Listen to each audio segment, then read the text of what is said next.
মায়েরা আসুন মানবতার বিজয়ের জন্যে, আল্লাহর দ্বীনের বিজয়ের জন্যে, একটি সুষ্ঠু পরিশীলিত সভ্য উন্নয়নমুখী সমাজের জন্য আমরা এগিয়ে যাই। এখানে যুবতীরা যারা আছেন তাদের জন্য আমরা এতটুকু কথা বলতে চাই, আমরা তোমাদের হাতে কোনো বেকার ভাতা তুলে দেব না। আমরা তোমাদের দুইটা স্কিল উপহার দেব। একটা হচ্ছে ল্যাঙ্গুয়েস্টিক স্কিল, ভাষার দক্ষতা, ইংলিশ আরবি অবভিয়াসলি, যার জন্য যেটা প্রযোজ্য, বাংলা তো আমার আছেই। আর দ্বিতীয়টা হচ্ছে হাতকে দক্ষ মানুষ হিসাবে আমরা গড়ে দেব তোমাদের হাতকে। সেই প্রফেশনাল এডুকেশন আমরা দিব ইনশাআল্লাহ, যাতে তোমরা সম্মান এবং মর্যাদার সাথে কাজ নিয়ে তোমরা থাকতে পারো, বেকার ভাতা নিয়ে নয়। আমরা বেকার ভাতাকে মনে করি যুব সমাজকে অপমান করার শামিল। তারা কি কারো কাছে মিছিল করে বেকার ভাতা চেয়েছে? তারা কাজ চেয়েছে, তারা কর্মসংস্থান চেয়েছে। আমরা তাদের হাতে ইনশাআল্লাহ কাজ এবং কর্ম তুলে দেব, তাদেরকে সম্মানিত করব, তারা সম্মানিত করবে জাতিকে এবং দেশকে। আপনারা আমাদের জন্য দোয়া করবেন।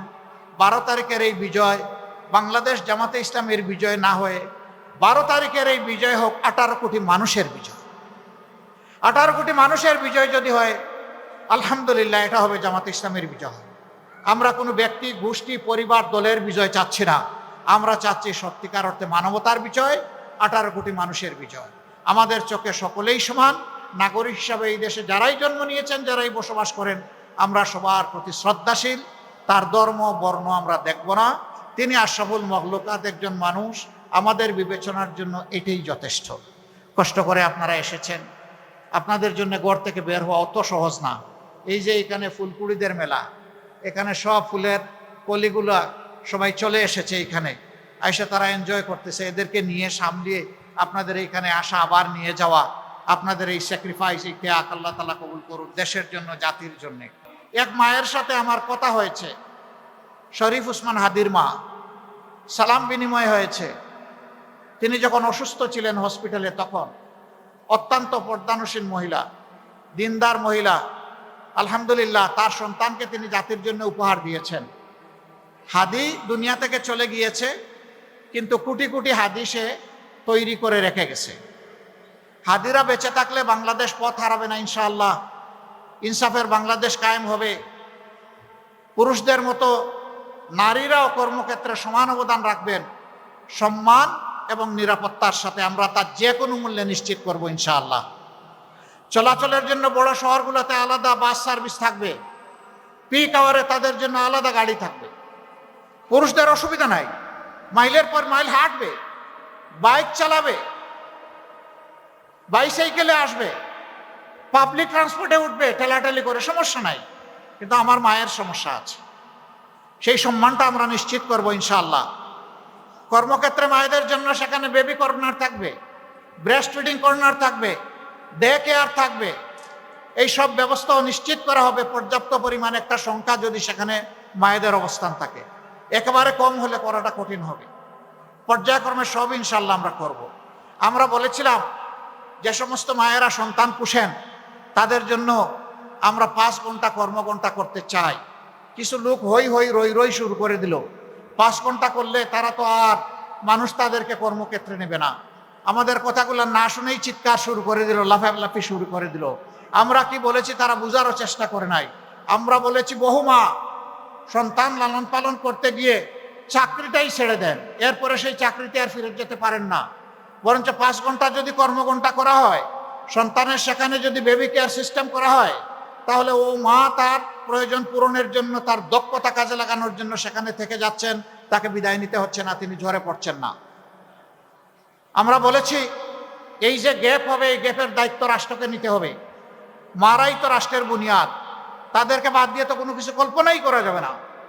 যারা সন্তানও আপনার মতো আমার মতো সন্তানকে বড় করলেন, আবার কর্মঘণ্টা ওই সময়, কঠিন সময় 8 ঘন্টা আপনার মতো আমার মতো করতে হবে, এটাকে অবিচার নয়? আমরা কথা দিয়েছি সমাজে সুবিচার কায়েম করব। সুবিচারের দাবি ইনশাল্লাহ আমরা পূরণ করব। কোনো মা তার কর্ম থেকে ড্রপ হয়ে আসবেন না, কর্মের সাথে লেগে থাকবেন যদি তিনি চান। তবে হ্যাঁ, কেউ যদি মনে করেন যে না আমি 5 ঘন্টা নয় 8 ঘন্টাই করব, শি উইল বি অ্যাপ্রিসিয়েটেড, তাকে অভিনন্দন জানানো হবে, কোনো সমস্যা নাই। আমরা বাধ্য করব না। সম্মানিত মা ও বোনেরা, এটা কি শুধু মুসলমান মায়েদের জন্য? Of course not. এটা মায়ের জাতির যারাই হবেন, যে ধর্মেরই হবেন, তাদের সকলের জন্যে।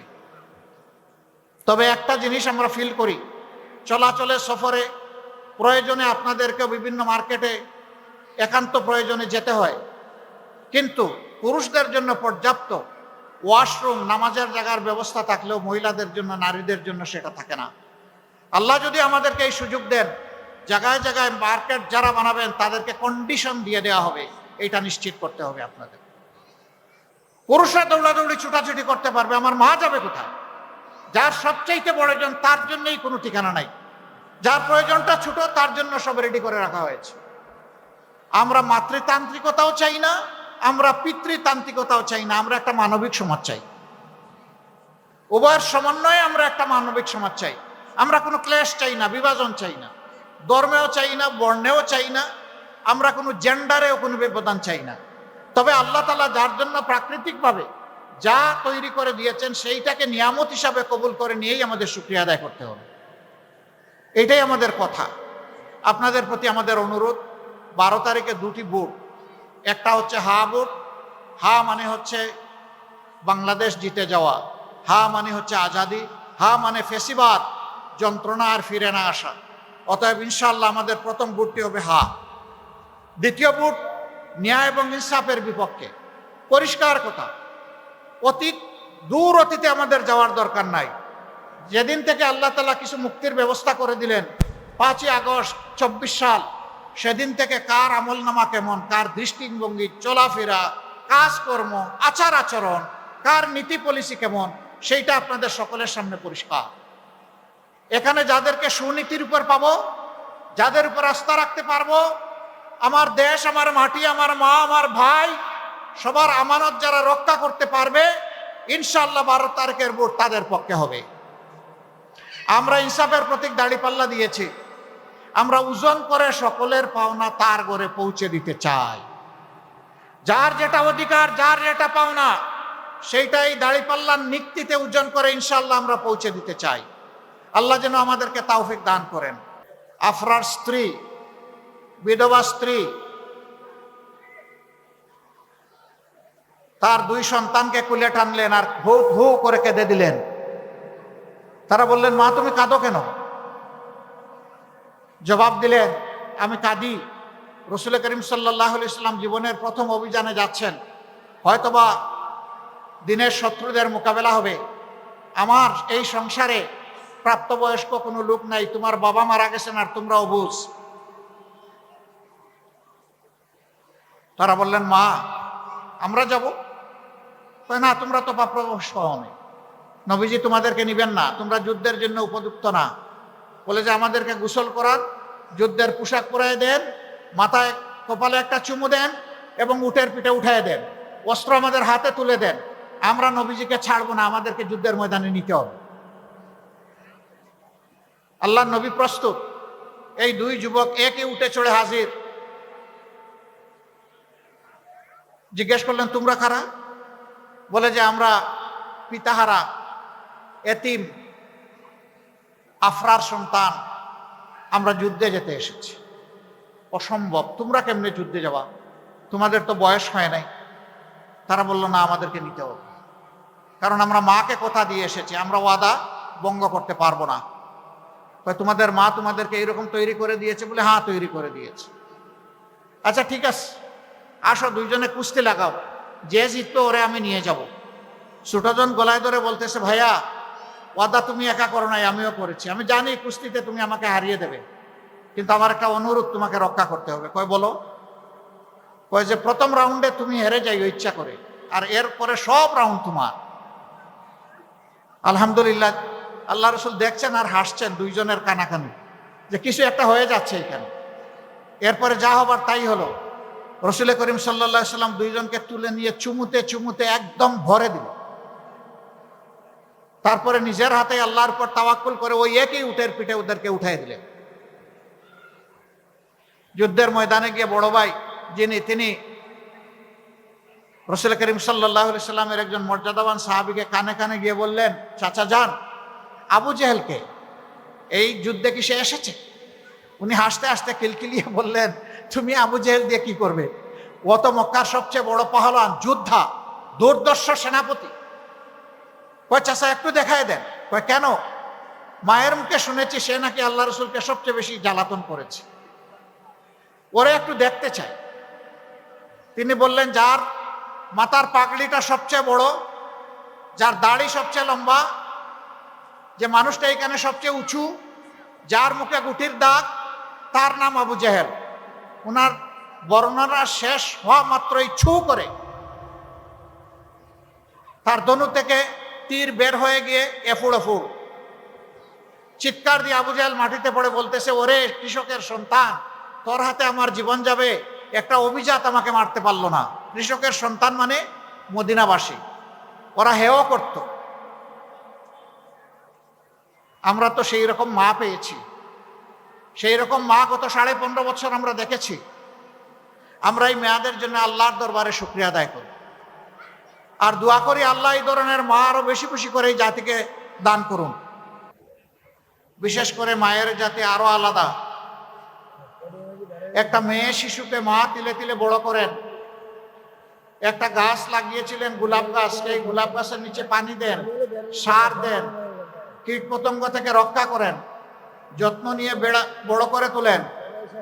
যখন লেখাপড়া শেষ হলো, একটা বয়সে আসলো, এতদিন পর্যন্ত যে মানুষটার যত্ন করে গেলেন মা, কিছু অংশে বাবা, সব অংশে নয়। সন্তানের যত সুখ দুঃখ, ব্যথা বেদনা, চাওয়া পাওয়া, খুনসুটি, অভিমান, সব কিছু মায়ের সাথে। বাবা আসলে ঘরে অনেক সময় ঘুমিয়ে পড়ে, আর সজাগ থাকলে দৌড়ে গিয়ে গলায় ধরে ঝুলে যায়, এই এতটুকু, বাকি সবটুকু মার। সেই মা যখন আপন সন্ততিকে, মেয়েটাকে নিজ হাতে গড়ে তুলেন, জীবনের একটা সময় পর্যাপ্ত বয়সে, পরিণত বয়সে, তখন একজন উপযুক্ত পাত্রের হাতে তুলে দেন। এটি তাদের জীবনের সর্বশ্রেষ্ঠ উপহার একজন মানুষের জন্য। উপহার দেওয়ার সময় আমি সবসময় বলি, অনেক জায়গায় যাই, বাচ্চারা আমারে ফ্ল্যাগ দেয়, ফুল দেয়, কেউ কেউ আমারে চকলেটও দেয়, খুশি হয়। আবার ওই বাচ্চারা, বাবারা মারা এসে বলেন সে একটা ছবি নিবে আপনার সাথে, খুশিতে উজ্জ্বল হয়ে। এরকম যতগুলো উপহার মানুষ মানুষকে দেয়, মনের মধ্যে একটা আনন্দের দুলা খেলে যায়, ঢেউ খেলে যায়। কিন্তু একটা উপহার তার ব্যতিক্রম। এটি হচ্ছে নিজের পেটে ধারণ করা, বুকে লালন করা, স্নেহ ভালোবাসায় বড় করা মেয়েটা যখন উপযুক্ত হয়, এই মেয়েটাকে যখন উপহার হিসাবে কোনো পুরুষের, কোনো যুবকের কাছে তুলে দেওয়া হয়, তখন আর মায়ের চোখে আনন্দের সেই ঝলকানি থাকে না। তখন মায়ের সমস্ত চোখের কুঠের উপরে পানি জমে আর টপ টপ করে কুনা দিয়ে পড়তে থাকে। মায়ের পড়ে, বাবার পড়ে, আপনজনের পড়ে, প্রিয়জনের পড়ে। এই একটা উপহার হস্তান্তর করার সময় কাঁদে মানুষ, কাঁদে, ডুকরে কাঁদে, চিৎকার দিয়ে কাঁদে, কখনো বা আবার নীরবে কাঁদে। আমি আমার সহকর্মী পুরুষদেরকে সবসময় বলি, ওই যে গোলাপ ফুল তোমাকে উপহার দেওয়া হয়েছে তোমার শ্বশুর শাশুড়ির পক্ষ থেকে, সেই গোলাপ ফুলের মর্যাদা রক্ষা করবা। এই উপহার দেওয়ার সময় তোমার শাশুড়ি যে তাকে পেটে নিয়েছেন, বুকে নিয়েছেন, তোমার শ্বশুর যিনি সাতার মতো তার মাথার উপরে ছায়া দিয়েছেন, তুমি সাবধান, জীবনে তার কোনো কাজে বিরক্ত হয়ে তাকে কষ্ট দিবা না। যখনই বিরক্ত হবা, তখন ওই মুহূর্তের তাদের 4টা চোখের দিকে তাকাবা, যে সেই সময় তাদের চোখের চাহনিটা কেমন ছিল। যদি সেই মর্যাদা দেখাতে পারো, তাহলে তোমার বুকের রানী হিসাবে আজীবন তাকে তুমি সম্মান করতে পারবা, ভালোবাসতে পারবা। আমি সমস্ত পুরুষদেরকে উদ্বুদ্ধ করি, মোটিভেট করি, নারী জাতিকে মায়ের জাতি হিসাবে দেখবেন। এ কথাটা আরো জায়গায় বলেছি। একজন বিচক্ষণ সহকর্মী জিজ্ঞেস করলেন, নিজের স্ত্রীকে কিভাবে দেখবো? আমি বললাম, অবশ্যই ভালোবাসার স্ত্রী হিসাবে দেখবেন, কিন্তু আপনার সন্তানের মা হিসাবে দেখবেন। স্ত্রী হিসাবে তাকে ভালোবাসবেন, সন্তানের মা হিসাবে তাকে সম্মান করবেন। আপনি যেমন চান দুনিয়ার সমস্ত মানুষ আপনার মাকে সম্মান করুক, আপনার সন্তানরাও চায় দুনিয়ার সমস্ত মানুষ তাদের মাকে সম্মান করুক। যদি এই সম্মান ভালোবাসার পাটাতন তৈরি করা যায়, প্রত্যেকটি ঘর হবে জান্নাতের টুকরা। একটা দেশ হবে সভ্য দেশ, মানবিক দেশ, যেখানে মানুষ পরস্পরকে ভালোবাসবে এবং সম্মান করবে। সম্মানিত মায়েরা, আপনাদের ক্ষেত্রটা কি? কেউ কেউ ধারণা করেন আপনাদের ক্ষেত্র কেবলই ঘরে বসে থাকা। Not that. আপনি ঘরেরও যত্ন নেবেন, আপনি বাইরেরও দায়িত্ব পালন করবেন। আমার ছোট ভাই জাহিদ অলরেডি বলে গিয়েছে মহিলারা কোন কোন ক্ষেত্রে নবী করিম সাল্লাল্লাহু আলাইহি সাল্লামের জামানায় তারা খেদমত আঞ্জাম দিয়েছেন। আপনারা খুবই ভাগ্যবান। রাসূল করিম সাল্লাল্লাহু আলাইহি ওয়াসাল্লাম জবলে নূরের হেরা গুহা থেকে ইকরা বিসমি রব্বিকাল্লাযী খলাক কালামে হাকিমের 5টি আয়াত বুকে ধারণ করে সমতলে চলে এসেছিলেন। সর্বপ্রথম যে মানুষটা আল্লাহর দেওয়া এই ওহীর উপর আল্লাহকে আল্লাহ আর মুহাম্মদকে নবী হিসাবে ঈমান এনেছিলেন, তিনি কোনো পুরুষ নন, তিনি একজন মা, হযরতে খাদিজাতুল কুবরা রাদিয়াল্লাহু তাআলা আনহা।